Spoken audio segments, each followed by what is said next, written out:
pause to reflect on the unselfish sacrifice that they have fallen comrades have willingly made.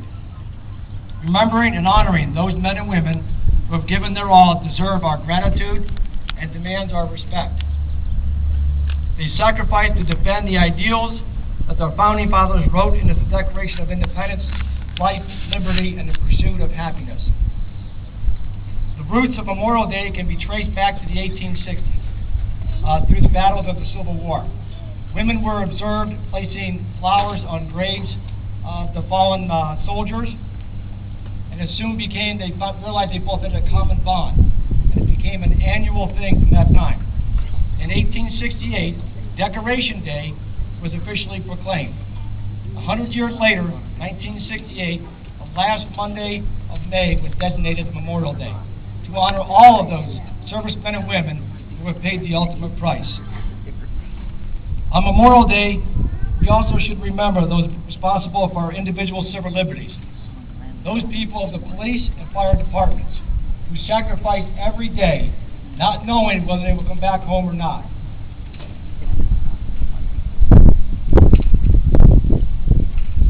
I grew up in a very patriotic family in Cleveland, Ohio. Just about everybody in my family served in the military. My great-grandfather, World War I. My father, World War II in Korea. I had 3 brothers in Vietnam, one in the Navy, Army, and Marine Corps. I had 1 brother serve in the years between Vietnam and the Gulf War. And of course, I ended up in the Gulf War, and my son just returned from Afghanistan this past March. So we have quite a long history.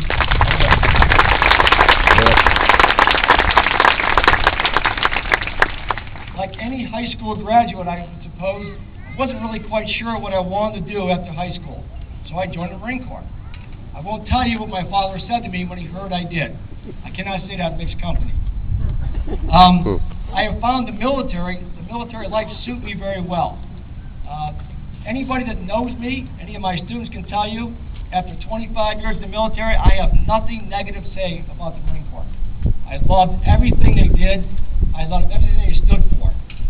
It was my life. It's in your blood. Any Marine will tell you that. The memories I have of having served with the finest men and women our country has to offer. And it's not their select men and women. It's men and women that come from our society in general. So these are all a reflection of society. There are great people out there. Very patriotic people. I completely bought into the ethos of the Marine Corps of honor, courage, and commitment, and tried to live through those every day. Sometimes it's very difficult, sometimes you slip and you recover. That's the character. When it comes to armed conflict, the Marine Corps instilled 3 things in me. Number 1, loyalty to your brothers in arms, above all else. Number 2, dedication to God and country. And number 3, and really important to them, success in battle. And those are the 3 major things the military wants you to take away from that. Memorial Day has traditionally marked the unofficial beginning of summertime. It's marked by barbecues and picnics and trips maybe to the beach or amusement parks, things like that. But if you really want to thank those responsible for this day, go to our nation's cemeteries. And those people responsible are the ones decorated with American flags. Freedom is not cheap, and it is not easy. Those who have fought for it and defended it. This is why we must remember. We must pass on to our children the stories of the courage and unwavering devotion and ideals and values which made our country so great. Everybody has a story about a family member that has been in the military. We must educate our children about the great deeds that they did and the sacrifices they made. All servicemen and women are bound by 6 articles of the Code of Conduct. As soon as you take the oath of office, you're in. You must learn these. You must memorize them. 6 articles of the Code of Conduct you have to live by. 4 of the articles deal with the conduct if you become a prisoner of war. The first article of the Code of Conduct is, I am an American. I serve in the forces which guard my country and our way of life, and I am prepared to give my life in their defense. They all willingly take that oath, knowing that potentially this is what could happen. The fourth one of these six is that it deals with the freedoms, responsibility, principles, and trusting in God and the United States. These are the 6 articles of the Code of Conduct. Those we remember today were just like you and me. We must remember they loved their lives as we love ours. We must remember they had a place in this world. They had families waiting for them. They had friends who they expected to see again. We must remember they had futures, just as we do, with plans and hopes for a long, full life. We must remember they left those hopes behind when they went to war and parted with them when they died. We must remember they were guided by the set of values that is the cornerstone for our continued existence today. We must remember their courage, do the right thing, in the right way, for the right reasons, things we want to teach our children. Remember that throughout our history, the flag has been a source of inspiration for our heroes and a rallying point for courage. Therefore, it is fitting that we mark their final resting place with that universal symbol of freedom.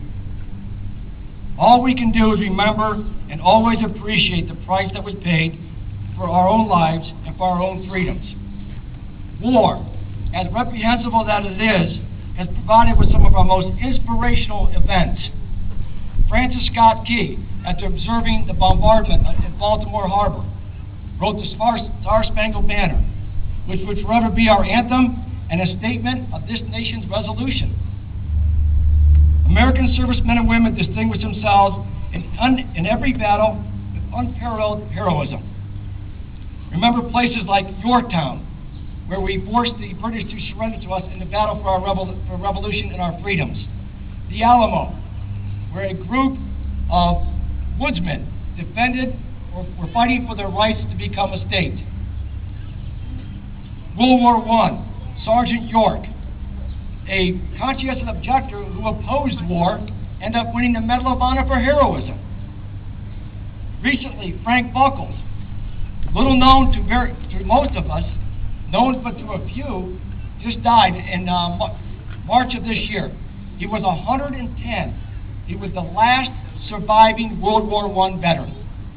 Served in World War I, later as a seaman on merchant ships in World War II, captured by the Japanese, held as a civilian prisoner of war in the Philippines, released and settled in West Virginia. That's where he died, in a small West Virginia community, not being known to many. The Argonne Forest, Belleau Wood, where the Marines fought with such ferocity they got the nickname, they fight like devil dogs, from the Germans. Pearl Harbor, Mr. Bishop knows that all too well. We were attacked, but we pulled together and unified as a nation. Iwo Jima, the flag raising on Mount Suribachi, the most photographed event of the war. Still seen today, still memorialized today. Normandy, the largest amphibious operation during World War II.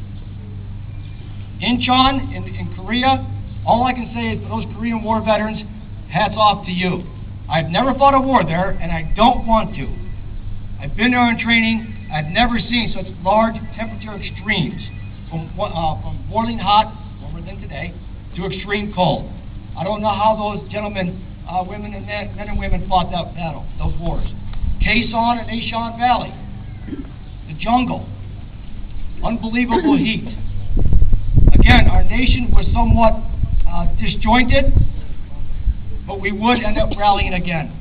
The Cold War, a period of time where there was no shooting involved, but people prepared for the worst against the communists in Russia. Kuwait, 1991. Saddam Hussein invaded Kuwait and pillaged it, and the world responded. 9/11, Afghanistan, Iraq. Again, 9/11, we were taken by surprise, and people who dislike us glorified it. But rather than break America, it united us again, just like Pearl Harbor. Rather than demoralized, we were energized as a nation. Rather than weakened, we were strengthened. Our patriotism unshaken, we answered the call. Osama bin Laden picked up that phone call on May 1st, one he probably should not have taken. Our nation's motto never rang more true in the days that followed this terrible tragedy.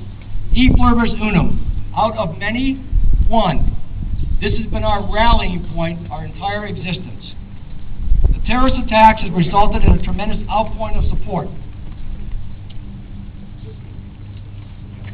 Again, we have had a thunderous national unity in the war on terrorism. This may be a long struggle and it may result in many casualties, but we must remain strong. Stay the course and our resolve will bring us ultimate victory. We must remember the price paid by many. We can be proud of the fact we have the longest running governmental democracy in the world, but there are people around this world that despise us for that fact. A government like ours is only possible if we're determined to defend it with all of our might at a moment's notice.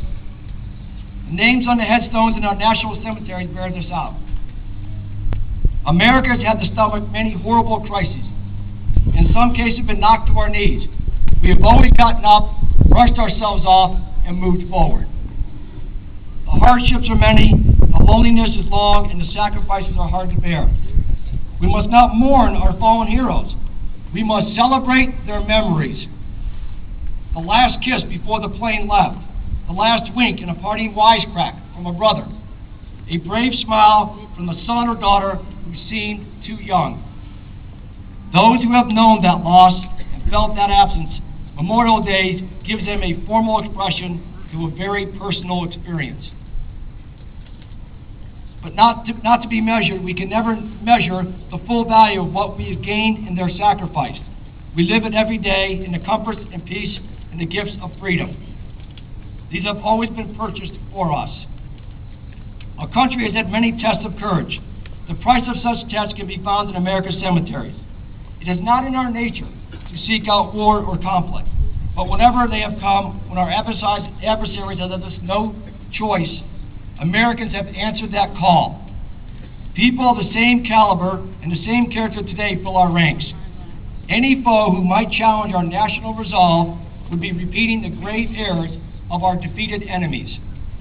Because this nation loves peace, we do not take it for granted. Because we love freedom, we are always prepared to bear even its greatest burdens.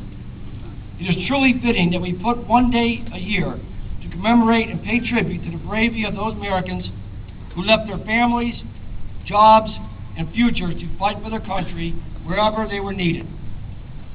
Memorial Day just isn't a day for heroes, past, but also for present. Last week alone, Lieutenant Colonel Ben Palmer, 43, from California, shot by a member of the Afghan police department that he was training. Marine Sergeant Kevin Baldup, 27, of Tennessee, killed in the same incident. Army Private Cesare Presley, 21, from South Carolina, killed by an improvised explosive device. Navy hospitalman Ben Rass, 23, Ohio, killed by an improvised explosive device. Air Force Major David Brodner, 34, Michigan, killed when his helo went down. Our thoughts and prayers are with the families. They will not be forgotten. I think it is said best by Major General Erskine after the battle for Iwo Jima. He was dedicating the 3rd Marine Division cemetery. And his words read, in part, "There is nothing I can say which is wholly adequate to this occasion. Only the accumulated praise of time will pay proper tribute to our valiant dead. Men who yesterday or last week laughed with us, joked with us, and trained with us. But now they lie silently. In this sacred soil, we gather to consecrate this earth in their memory. Let the world count their crosses."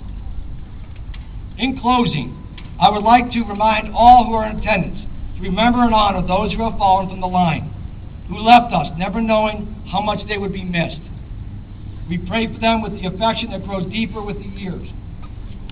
And we remember them, all of them, with the love of a grateful nation. Thank you, all of you patriots, for being here today, commemorating the Austintown Memorial Day ceremonies. May God bless our heroes, and United States of America. Thank you.